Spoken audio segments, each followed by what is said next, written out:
हा आहे दुसऱ्या माजलगाव व्हिजिटचा डे 2. सकाळी उठून सगळ्यात पहिल्यांदा सोप पॅकेजिंग केली माझ्या पेशंटसाठी.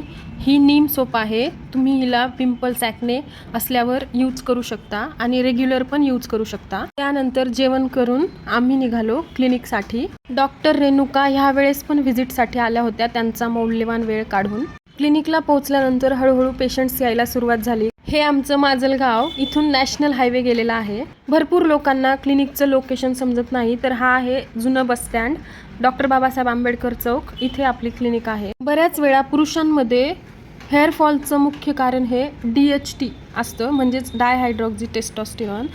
तर DHT ब्लॉकर फूड्स तुम्ही जर तुमच्या आहारात ॲड केले तर हा जो DHTमुळे होणारा जो हेअरफॉल आहे तो तुम्ही कंट्रोल करू शकता. तर बदाम, कांदा, गाजर, जवस, त्यानंतर पंपकिन सीड्स हे काही DHT ब्लॉकर फूड्स आहेत. अशा प्रकारे दुसऱ्या माजलगाव व्हिजिटचा डे 2 संपला. भेटूया पुढच्या व्हिडिओमध्ये. Thank you so much.